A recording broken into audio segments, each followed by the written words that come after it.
President of the Minneapolis Police Union is being pressured to resign after sending a controversial letter to members. The city's police department has a history of racial issues.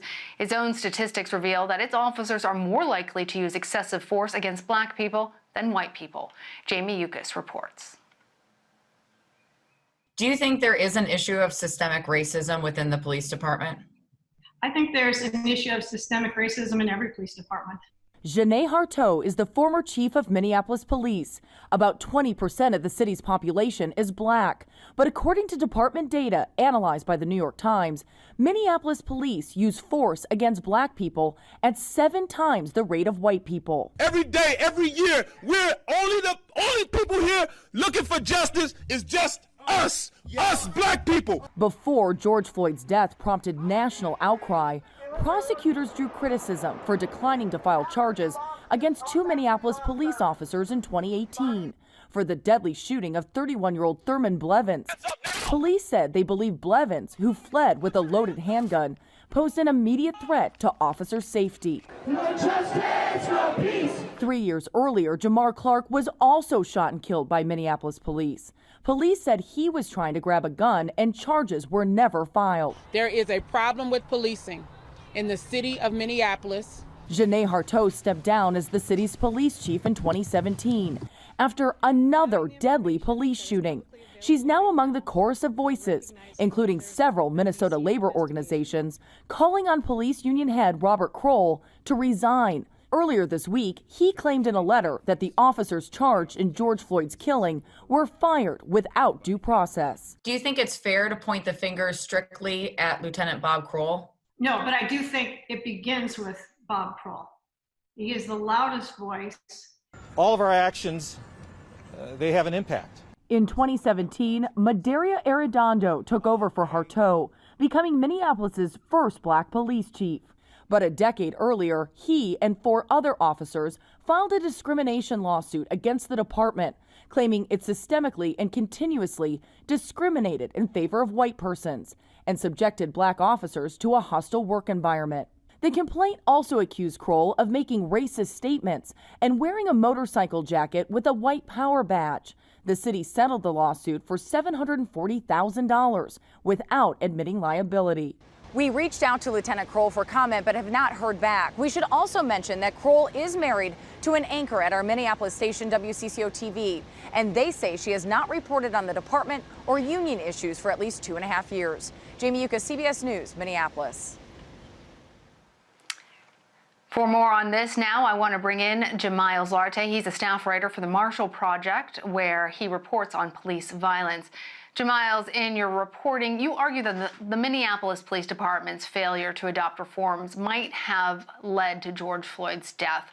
What reforms did the department fail to adopt, and can you tell us why? You know what, actually, I almost think it's more important to speak about some of the reforms the department adopted, but didn't take or didn't seem to work. I'm going to ask you about that, too. I'm going to ask you about that, too, because our colleague Jeff Pegues reported on some of the training that those 4 officers did receive in the lead up to George Floyd's death. So if you want to get right into that, let's talk about that as well. But I also want to make sure that we talk about this other part of the training that Minneapolis didn't adopt. Yeah, well, I mean, I think it's important to recognize that there was the department invited the Department of Justice in for this voluntary review in 2013, and they made a bunch of recommendations, and a lot of those recommendations were adopted. They automated their system for flagging problem officers. They rewrote their use of force policy with a focus on the sanctity of life. They required officers to intervene when a fellow cop appeared to be becoming abusive.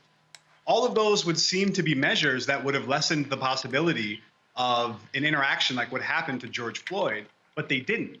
And so I think that's going to beg some really tough questions moving forward for reformers about why they didn't have an impact in this case. And Jamiles, I'm so glad that you're talking about this, because it's one of those things that you hear people call for reforms and better police training, But it becomes obvious when some of those reforms have already been adopted that unless there's a deeper level of systemic reform in our society, that's all surface level. So from your reporting, do you have ideas about how the department could have done a better job in trying to weed out bad officers, changing its practices, things that go beyond the basics that we saw fail George Floyd?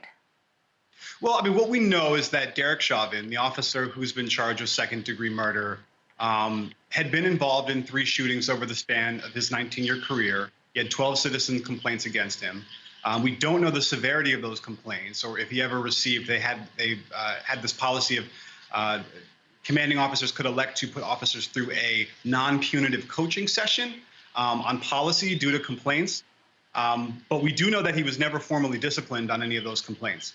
So I think what I mean to say here is that despite the reforms that were enacted, it's still somewhat opaque how the department was defining a bad cop or whether any of these officers involved in this incident were considered to be one, or how that may have played out internally.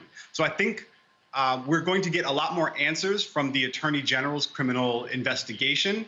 I think that's going to reveal a lot of the internal dynamics of what was happening in the department and how there was no intervention between, a 19-year career and this occurring. Yes, we'll definitely all be watching for that. Jamiles, I'd also like to talk to you about some of what we've seen across the nation in this past week. We've seen many instances where it looks like police officers are using violence in an attempt to de-escalate protests. We've heard the president call for that. We've seen that officers have shot rubber bullets and tear gas into crowds as well as conduct mass arrests. But your reporting says that when police officers respond to protests with force, that it actually escalates instead of de-escalates the situation. Can you tell us more about that? Yeah, that's right. So there's research on this from as early as the 1967 Kerner Commission, which was this landmark federal effort to investigate urban unrest that was occurring in places like Watts and Detroit.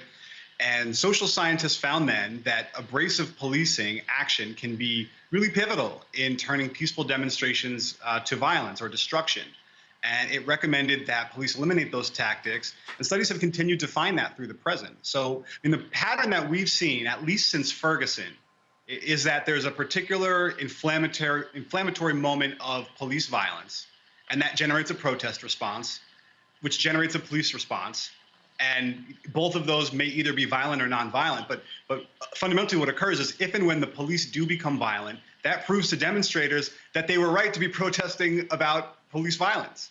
And if the police are attacked, that steals their sense that the people that they're policing present a danger to them and their response is correct. So while the socio-political dynamics are complicated in discussions about policing in America, the question of how escalation works is actually pretty intuitive. Yeah, well, I mean, especially when you lay it out that way, it becomes clear that it's a path to mutually assured destruction. So I'm wondering, what are the alternatives? Because from the position of people who are making these decisions right now, they don't want to see the handful of bad actors who are leading to inciting violence or leading to looting or other instances of non-peaceful protests. They want to try and stop that. So what are the alternative ways that police can tackle those more negative aspects of the protests that have largely been peaceful? So I spoke to David Cooper over the weekend, who in many ways was the forefather of this approach to policing protests when he was the chief in Madison, Wisconsin, through the 70s and 80s. And he said, you show up in regular uniforms. People can see your face, although this was, outside the context of a pandemic, obviously. You listen, you relate, you talk to people about their grievance. And in exchange for asking your police officers to make themselves vulnerable in this way, you have more well-equipped cops waiting somewhere close by in case things go bad. But what he said is you never, and I remember I'm quoting him, he said it like 5 times, you never start with the show of force and power, because it ratchets up everyone's expectation for violence and can serve to actually generate it when it wouldn't have occurred in the first place. Well, Jamiles Lartey, I thank you for joining us and giving us some additional insight.